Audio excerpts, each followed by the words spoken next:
Este audio fue grabado en vivo en la iglesia La Travesía. Nos alegra que puedas utilizar este recurso y esperamos que sea de bendición. Queremos que sepas que es nuestra más profunda convicción que no importando cuán útil sea esta grabación, nunca podrá sustituir la experiencia de pertenecer a una iglesia local. Sería un placer tenerte junto a nosotros en La Travesía, pero de no poder ser así, nos gustaría ayudarte a encontrar una congregación donde puedas pertenecer y servir. Una vez más, nos alegra que puedas utilizar este recurso.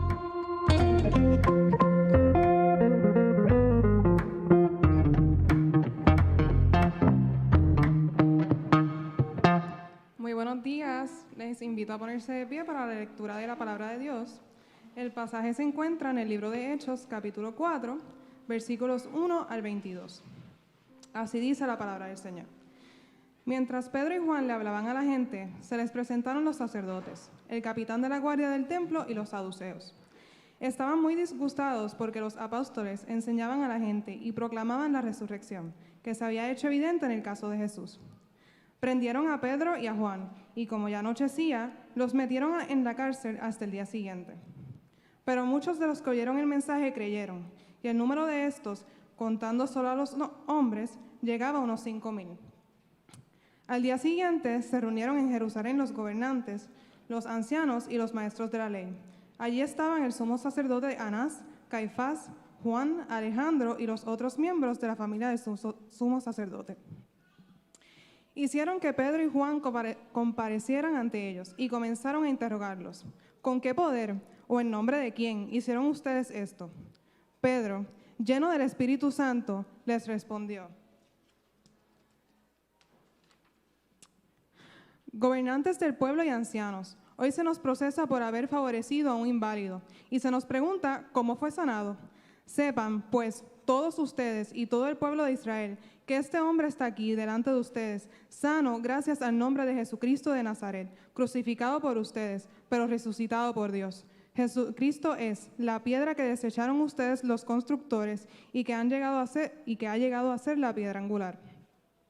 De hecho, en ningún otro hay salvación, porque no hay bajo el cielo otro nombre dado a los hombres mediante el cual podamos ser salvos. Los gobernantes, al ver la osadía con que hablaba Pedro y Juan, y al darse cuenta de que era gente sin estudios ni preparación, quedaron asombrados y reconocieron que habían estado con Jesús. Además, como vieron que los acompañaba el hombre que había sido sanado, no tenían nada que alegar. Así que les mandaron que se retiraran del consejo y se pusieron a deliberar entre sí. ¿Qué vamos a hacer con estos sujetos? Es un hecho que por medio de ellos ha ocurrido un milagro evidente. Todos los que viven en Jerusalén lo saben y no podemos negarlo. Pero para evitar que este asunto siga divulgándose entre la gente, vamos a amenazarlos para que no vuelvan a hablar de ese nombre a nadie. Los llamaron y les ordenaron terminantemente que dejaran de hablar y enseñar acerca del nombre de Jesús. Pero Pedro y Juan replicaron: ¿es justo delante de Dios obedecerlos a ustedes en vez de obedecerlo a Él? Júzguenlo ustedes mismos. Nosotros no podemos dejar de hablar de lo que hemos visto y oído. Después de nuevas amenazas, los dejaron irse. Por causa de la gente no hallaban manera de castigarlos. Todos alababan a Dios por lo que había sucedido, pues el hombre que había sido milagrosamente sanado tenía más de 40 años. Esta es la palabra del Señor. Buenos días, mis hermanos, mis hermanas de La Travesía y todas las personas que nos visitan en esta mañana. Qué alegría, ¿verdad?, ver caras nuevas por acá. Mi nombre es Yamil Alejandro, Alejandro es mi apellido. Y por la gracia de Dios tengo el privilegio y el placer de pastorear una familia de gente súper linda, Iglesia La Travesía. Gracias por permitirme fungir ese rol entre ustedes. Quisiera, antes de comenzar el mensaje, anunciar a los hermanos que están desde su casa participando del servicio y tanto a nosotros que estamos aquí, que si hay alguien en necesidad, nuestra iglesia no quiere que alguien de nosotros esté pasando una necesidad y no nos enteremos. Por favor, acérquese a uno de nuestros líderes, alguna de las personas que usted ve y conoce en la iglesia, y queremos llegar hacia donde usted está y queremos ayudarle. Hay necesidades que a veces uno piensa que no son importantes, pero sí son importantes. Si usted la está pasando, por favor, déjenos saber. Nuestra iglesia tiene fondos designados especialmente para eso y tiene hermanos listos para ir a ayudar a aquel que necesite ayuda, y con mucha alegría. Lo hacemos porque creemos que es parte de la misión de Jesús, porque creemos que es mejor dar que recibir, porque creemos que servir a los demás, y especialmente a los de la familia de Dios, es una responsabilidad de nosotros, los cristianos, de cuidarnos unos a otros. Si usted llega hoy y usted comienza, ¿verdad? Usted nos visita hoy por primera vez y llega a esta iglesia y se da cuenta que estamos por el capítulo 4. De hecho, usted no está comenzando con nosotros en esta serie. Esta serie comenzó hace como unas cuantas semanas atrás y nosotros le hemos llamado a esta serie Hasta los confines de la tierra. Estamos estudiando el libro de los Hechos y lo estamos estudiando porque en este momento de nuestra iglesia en particular, nosotros estamos haciéndonos las preguntas de qué se trata la obra de Dios.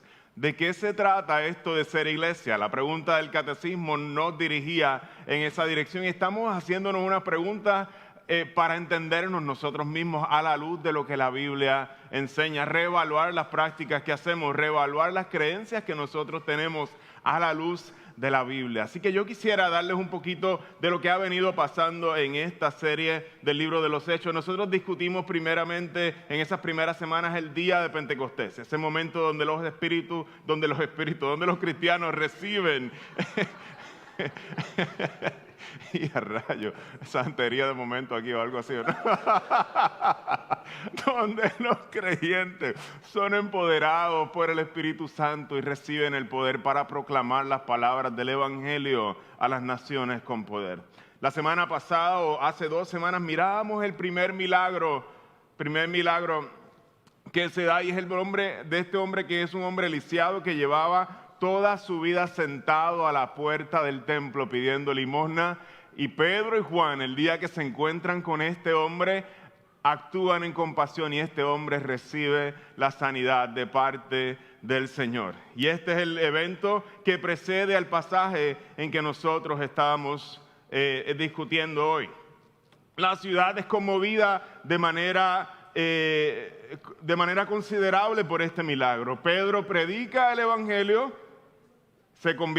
Pedro predica el Evangelio y ahora las autoridades están rodeando a Pedro y a Juan para cuestionar sus acciones y su mensaje. No están contentos con ninguno de los dos, ni con sus acciones al sanar a aquel hombre que todo el pueblo conocía, ni con su mensaje. Un ejercicio que nosotros hemos venido haciendo en esta serie del libro de los Hechos es comparar las acciones de los discípulos antes cuando caminaban con Jesús y ahora que caminan sin Jesús, pero empoderados por el poder del Espíritu Santo. ¿Qué cosas hacían antes? Que veíamos en los evangelios, cuáles eran sus contiendas, cuáles eran sus peleas, cuáles eran aquellas actitudes que habían en su corazón, cuáles eran aquellos sentimientos que se reflejan en el evangelio y cómo los estamos viendo ahora en esta nueva etapa de su vida, donde a ellos les toca continuar la misión que comenzó su Maestro Jesucristo de Nazaret. Es algo así como ver una película de superación. Nos encantan esas historias de superación. Una de mis favoritas, yo estoy seguro que muchos de ustedes hicieron la patada de la grulla, yo estoy seguro que en su casa, ¿right? La película de Karate Kid es una película de superación. Nos invita a mirar el antes, como Daniel LaRusso, ¿verdad? Era el nombre de él, Daniel LaRusso, Daniel San, después que le cambiaron el nombre, y cómo después de pasar por el proceso del Miyagi Karate Do, Daniel es otra persona y puede vencer a aquel que abusaba de él al principio. Es una historia de superación. Nos encantan las historias de superación, The Pursuit of Happiness.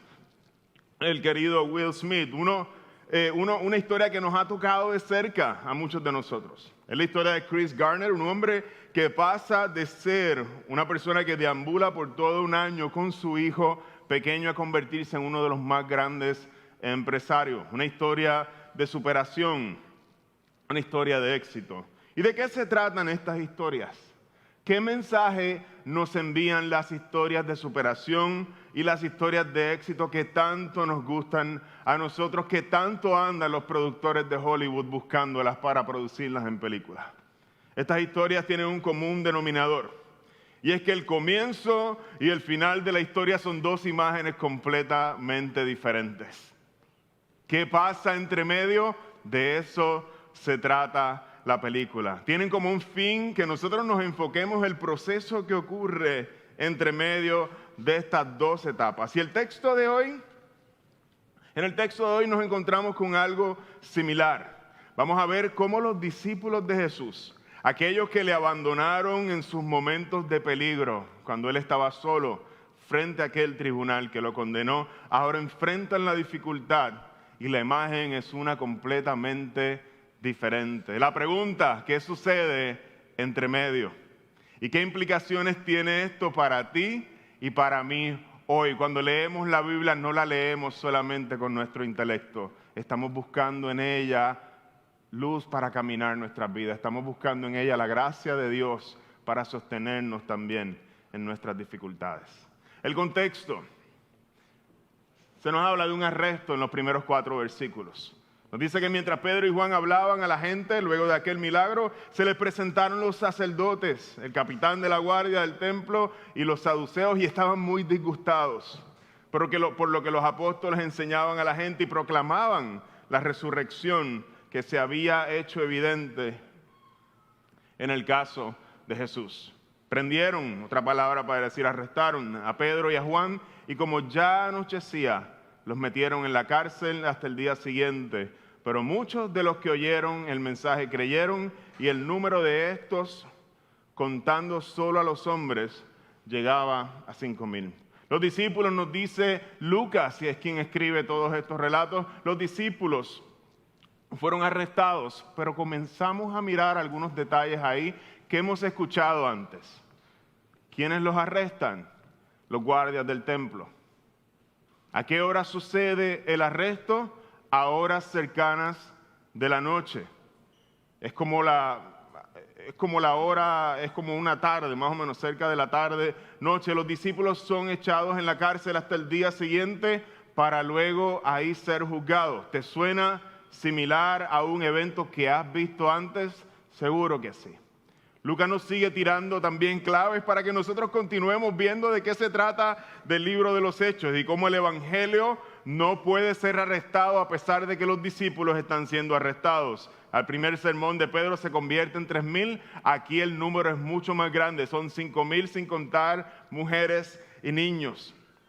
Y nos sigue diciendo el verso número 5, al día siguiente se reunieron en Jerusalén los gobernantes, los ancianos y los maestros de la ley. Los discípulos son llevados a lo que se conoce como el Sanedrín. Es el grupo de líderes del pueblo y se compone de 71 líderes religiosos, líderes principales de Jerusalén, y estos se sientan de manera semicircular alrededor de los acusados para emitir un juicio. ¿A quienes vemos en la escena? Lucas nos sigue diciendo quiénes están en esa escena, y vamos viendo que son gente que hemos visto antes. Allí estaba el sumo sacerdote Anás, allí estaba Caifás, allí estaba Juan, allí estaba Alejandro, familia mía parece, y los otros miembros de la familia del sumo sacerdote. Lucas está siendo bien intencional en decirnos los nombres de las personas que estaban allí.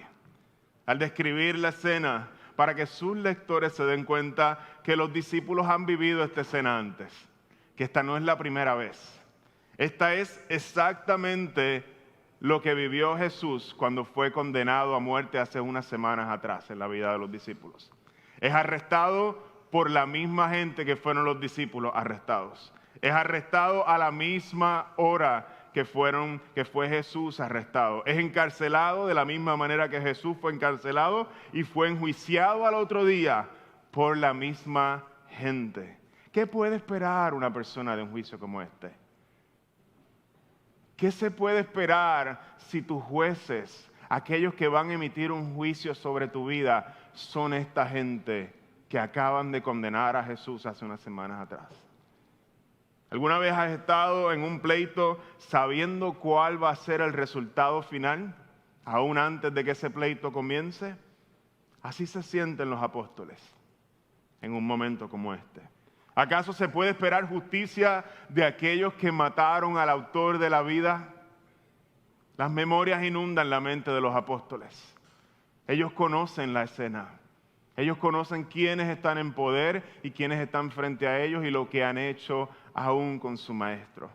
¿Qué lleva a los discípulos a responder de manera diferente y que la escena que nosotros nos encontramos el día de hoy sea diferente a la escena que nos encontramos la primera vez que ellos enfrentaron este tipo de juicio intimidante? El verso 8 nos da la clave. Pedro, lleno del Espíritu Santo, les respondió. Y Lucas no pierde tiempo en decirnos qué pasó ahí. Él dice, hay algo diferente aquí. ¿Qué pasa entre medio? Aquí pasó algo que no había antes. Y es que Pedro, este momento, no huye porque él está lleno del Espíritu Santo. Aquí está la clave del sermón en esta mañana. En esta historia de superación, los factores que contribuyeron al cambio no provienen del esfuerzo humano, aunque son admirables las historias donde el esfuerzo humano es un factor que promueve el cambio. No estamos en contra de eso, pero eso no es lo que vemos aquí.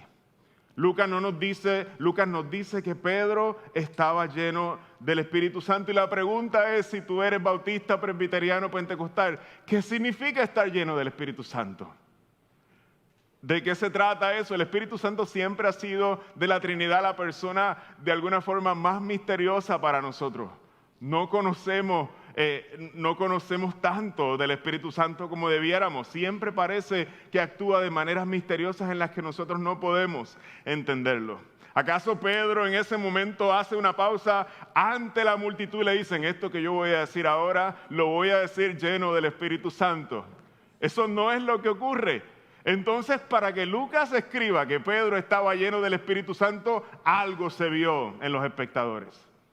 Y es lo que yo quisiera que nosotros miráramos esta mañana. ¿Qué vieron los espectadores para decir, este hombre está lleno del Espíritu Santo?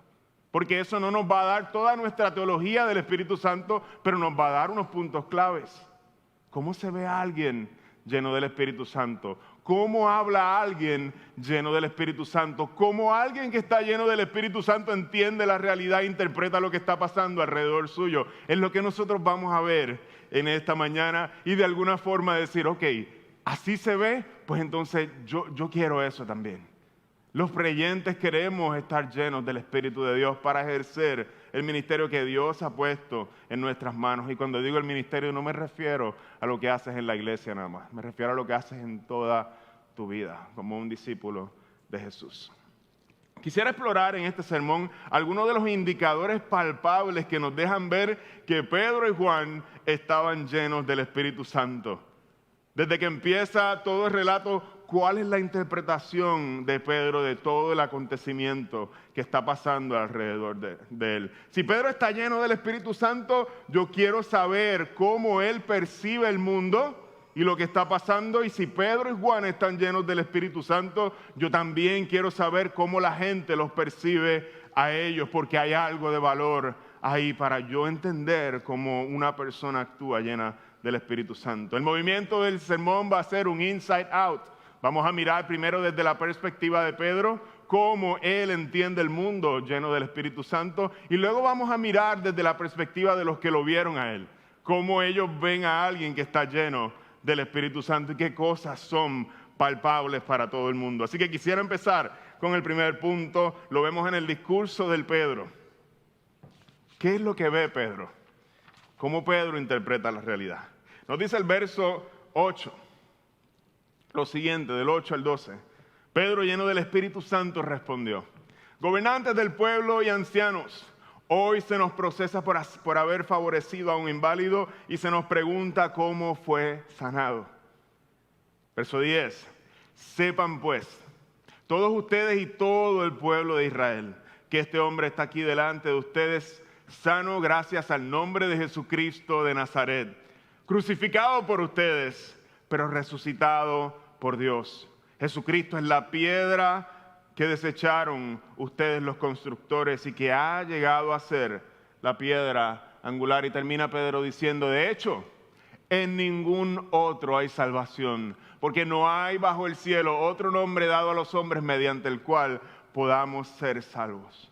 Hay algo que para Pedro es crucial en sus respuestas. Es algo innegociable y le dice claramente a sus enjuiciadores: sépanlo ustedes. Ustedes tienen que saber esto. Tal vez no es evidente para ustedes por lo que están mirando, pero yo necesito que ustedes reconozcan esto que está ocurriendo frente a ustedes, les quede claro. Y no solo a ustedes, sino a todo el pueblo. Necesitan saber e interpretar correctamente lo que está pasando aquí, porque sus ojos carnales no pueden hacerlo. Les dice: sepan pues todos ustedes y todo el pueblo de Israel que este hombre está aquí delante de ustedes sano gracias al nombre de Jesucristo de Nazaret. Para Pedro hay un solo responsable del acto milagroso que acaba de pasar. Aunque no se ve para los demás, para Pedro es claro quién está haciendo el milagro, y es Jesucristo de Nazaret. Aunque ustedes lo crucificaron, nosotros no dejamos de verlo en acción. Pareciera que Pedro y Juan tienen unas gafas especiales que les permiten ver algo que está pasando tras bastidores que las demás personas no pueden ver. Y es que Jesucristo de Nazaret está obrando en medio de ellos. De hecho, en ningún otro hay salvación, les dice Pedro, porque no hay bajo el cielo otro nombre dado a los hombres mediante el cual podamos ser salvos. ¿Qué es lo que ven Pedro y Juan? Ustedes le crucificaron, pero Pedro y Juan están viéndolo a él sanar.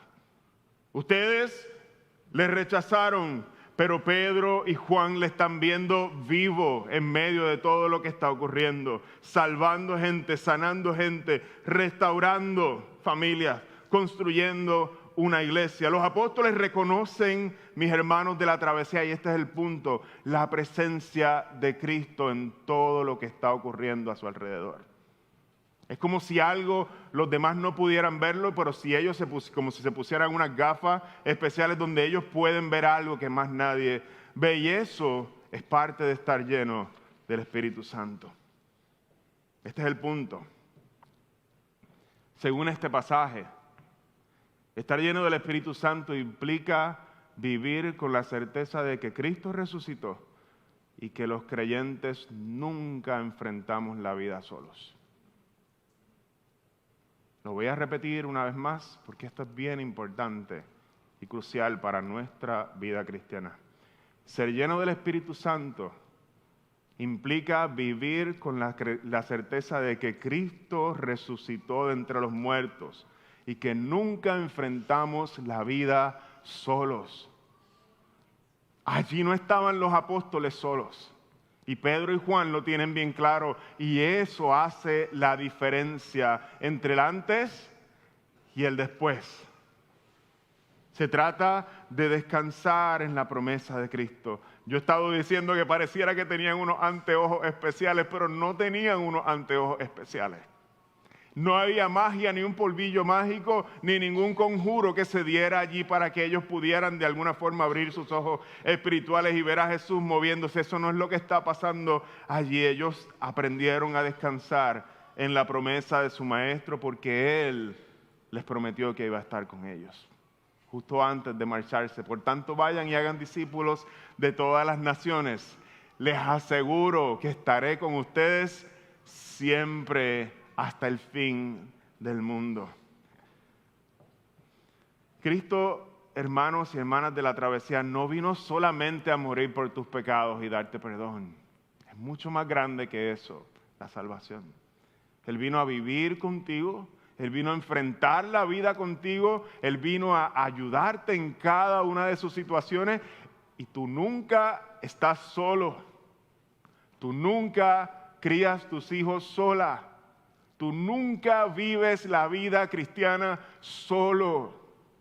Y nunca enfrentas nada solo. Porque yo me lo estoy inventando, si lo digo yo no vale nada. Pero esa es su palabra y su promesa. Y nosotros podemos descansar en sus promesas y saber que Él está siempre con nosotros hasta el fin de la era, hasta el fin del mundo. ¿Cómo esto afecta la manera en que nosotros enfrentamos la dificultad? Es bien sencillo, pero a la misma vez bien significativo. Tú y yo nunca enfrentamos la vida solos. La fe cristiana nos enseña que las promesas de Dios son siempre sí y amén son certeras, que Dios nunca falla a sus promesas, que nuestros sentimientos nunca van por encima de lo que Dios promete.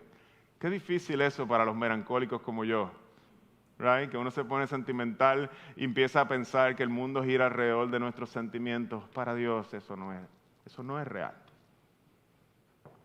Tienes que recordarte a ti mismo, hablarle a tu corazón como los salmistas y recordarle que Cristo está presente en todo lo que está pasando en tu vida. Recordarle, hablarle a tu alma, Cristo está en control.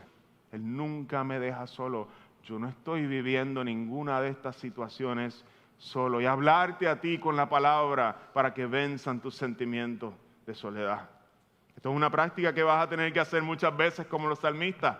Cuando vas a tu trabajo, saber y reconocer la presencia de Cristo en tu trabajo. Detenerte a orar antes de entrar. Yo sé que Dios me acompaña hoy a medida de mi trabajo.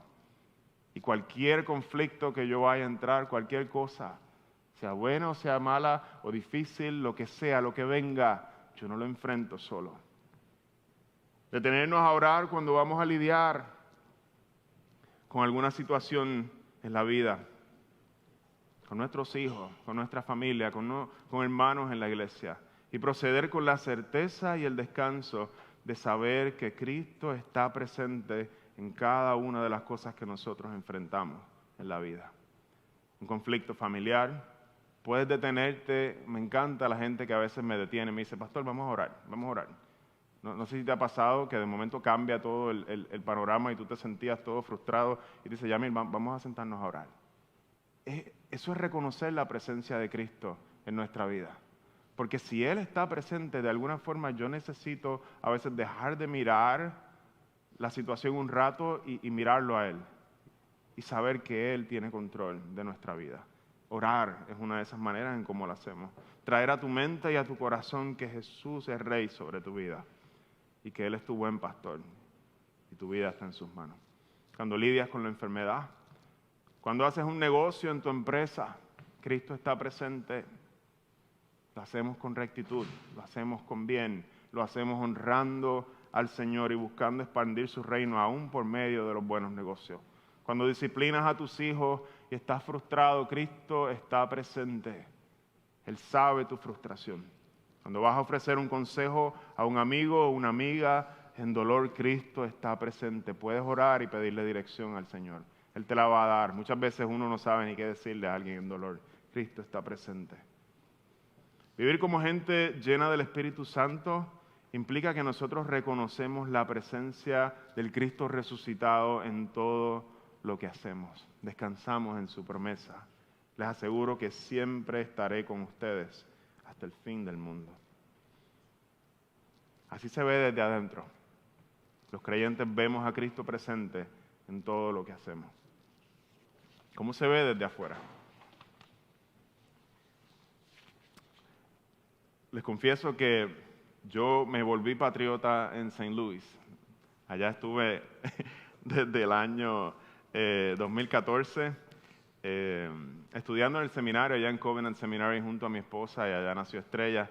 Y yo me volví patriota en St. Louis. Me aprendí todas las canciones, mi viejo San Juan, aprendí Boricua en la Luna, todo ese repertorio, ¿verdad? Todo ese repertorio patriota medio de que no me aprendí aquí en Puerto Rico, me lo aprendí allá.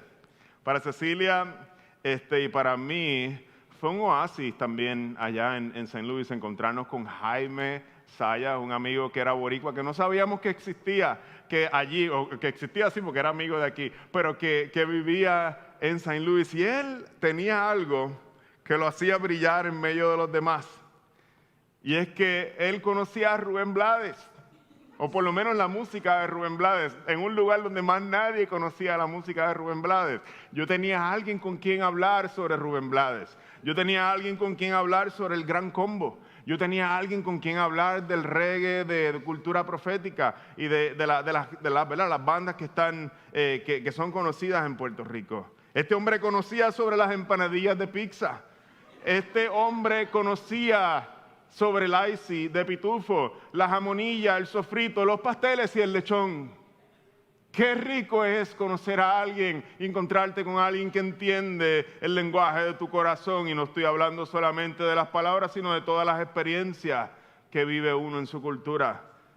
Jaime conocía las canciones que llegaban a mi alma y era evidente que él había vivido en Puerto Rico. No me lo tenía que decir, la pinta de boricua le salía por todos lados, era evidente. Y algo similar es lo que nosotros nos encontramos en la segunda parte de nuestro texto. Dice, los gobernantes, en respuesta al discurso de Pedro, los gobernantes, al ver la osadía con la que hablaban Pedro y Juan, al darse cuenta de que eran gente sin estudios ni preparación, quedaron asombrados y reconocieron que habían estado con Jesús. ¿Cómo se ve desde afuera alguien que está lleno del Espíritu Santo? Ya vimos cómo se ve desde adentro, cómo ve el mundo y cómo ve a Jesús en todo. ¿Cómo se ve desde afuera? Los gobernantes llevan 3 largos años lidiando con un gran problema. Su nombre es Jesús. No les gusta. Ellos lo conocen. Lo han escuchado hablar por todos lados, en Galilea, en Jerusalén, con sus enseñanzas en el templo, con sus milagros, con sus reclamos de justicia. Y ahora frente a Pedro y Juan hay una cosa que es indiscutible para ellos. Esta gente no fueron a una escuela de teología como nosotros. Esta gente no estudió las escrituras donde nosotros fuimos a estudiarlas. Pero es indiscutible que aprendieron de Jesús. Nosotros tratamos de deshacernos de Él y pareciera que está apareciendo por todos lados, multiplicado entre la gente. A esta gente se le pegaron las manías de Jesús, vivieron con Él, se parecen a Él. Los 3 años que estuvieron con Jesús los transformaron por completo. Ahora se parecen demasiado a Jesús. ¿Cómo se ve a alguien que está lleno del Espíritu Santo a la luz de alguien que está mirándolo desde afuera? Es sencillo, se parece a Jesús.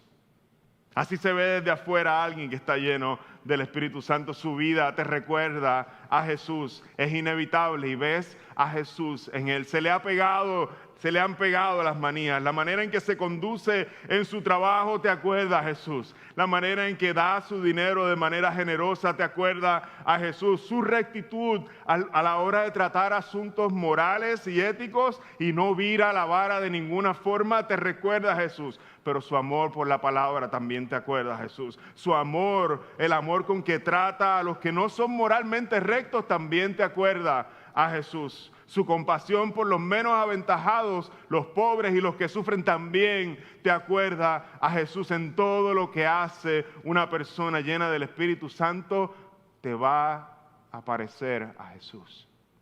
De alguna forma se va a ver Jesús en todo lo que hace, y lo hermoso de Jesús es que no encaja en los ideales políticos de nadie. Lo hermoso de Jesús es que tú no te lo puedes inventar, es que Él es único. Y cuando los creyentes vivimos una vida de discipulado, siendo transformados por Él, no vamos a encajar en ninguna de los partidos políticos, no vamos a encajar en ninguna de las categorías de nuestro mundo, porque Él es perfectamente recto con la moral, pero Él ama al pecador. Y no tiene problema con irse a comer con la gente que no es moralmente correcta. Ese es Jesús. Y aquellos que han sido transformados por Él y viven llenos del Espíritu Santo, viven como Él vive. Una persona del Espíritu Santo, llena del Espíritu Santo, primeramente es un discípulo del Señor. ¿Y cómo lo hago? Si yo quiero ser discípulo de Jesús, ¿cómo lo hago?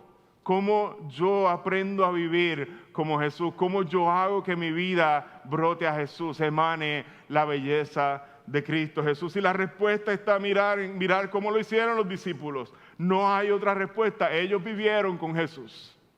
O mejor dicho, Jesús vivió con ellos. Los invitó a ser parte de su familia, a vivir cada momento de la vida con ellos. Compartir el pan, compartir la copa, compartir el lugar donde viven, compartir toda la vida juntos, limpiar sus pies.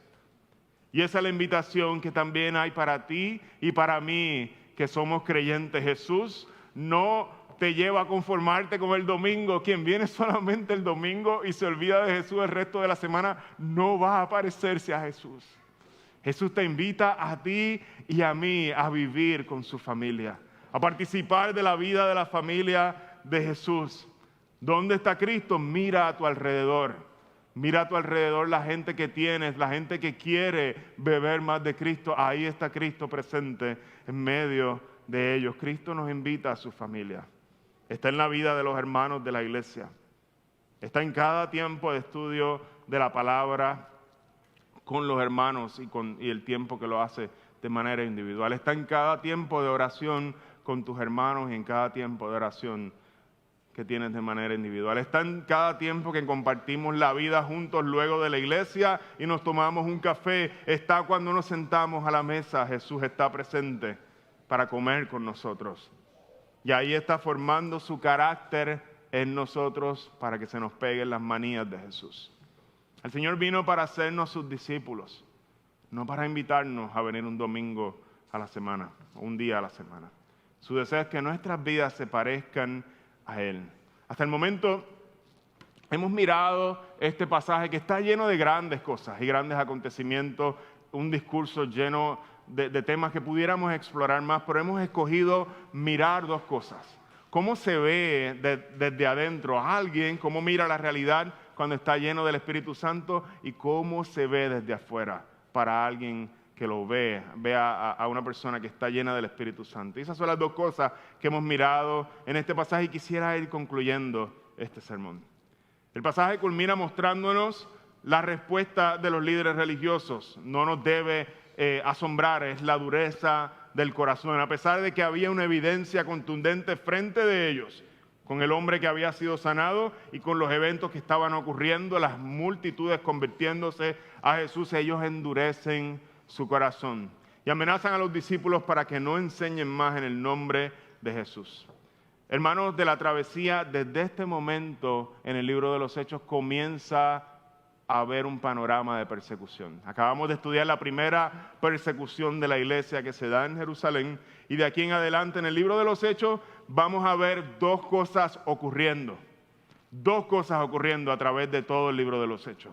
Cada vez se vuelve más hostil para los discípulos predicar a Jesús y es el Espíritu Santo el que va a prosperar la obra en medio de la oposición. Vamos a ver cómo el Espíritu Santo derriba todos los obstáculos que hay hacia el Evangelio, a pesar de que son inmensos los obstáculos. Y la segunda cosa que nosotros vamos a estar viendo en el libro de los Hechos, en los próximos capítulos, y de aquí en adelante vamos a ver cómo al expandirse la iglesia, surgen grandes conflictos entre los discípulos, grandes choques internos entre la iglesia, y también es el Espíritu Santo el que va a guiar a los discípulos en medio de las tensiones que surgen entre ellos. ¿Por qué les digo esto? Porque no hay vida cristiana si nosotros no estamos llenos del Espíritu Santo para vivirla. Vamos a necesitarlo cuando venga la dificultad de afuera, pero también vamos a necesitarlo cuando surjan dificultades entre nosotros y tengamos que luchar y perdonarnos unos a otros. Vamos a necesitar la llenura del Espíritu Santo para todo lo que hacemos en la vida cristiana, sea con la dificultad externa o con las tensiones que vivimos. Quisiera culminar este sermón. La obra del Espíritu Santo es indispensable para la vida cristiana. ¿Y cómo lo hace? Hablábamos ahorita, el Espíritu Santo es una persona misteriosa. Decía uno de mis profesores en el seminario que si tú miras una foto de la Trinidad, siempre vas a ver al Espíritu Santo de alguna forma con una t-shirt que diga, pon tus ojos en Cristo, señalando al que tiene al lado. Nunca se señala a sí mismo. El Espíritu Santo siempre está obrando en la iglesia, pero nos parece misterioso porque siempre está señalando a Cristo. Siempre nos está señalando y siempre nos está llevando a Cristo. Y eso es lo que el Espíritu Santo está haciendo en esta mañana sin que tú y yo nos demos cuenta. Este audio fue grabado en vivo en la iglesia La Travesía. Nos alegra que puedas utilizar este recurso y esperamos que sea de bendición. Queremos que sepas que es nuestra más profunda convicción que no importando cuán útil sea esta grabación, nunca podrá sustituir la experiencia de pertenecer a una iglesia local. Sería un placer tenerte junto a nosotros en la travesía, pero de no poder ser así, nos gustaría ayudarte a encontrar una congregación donde puedas pertenecer y servir. Una vez más, nos alegra que puedas utilizar este recurso.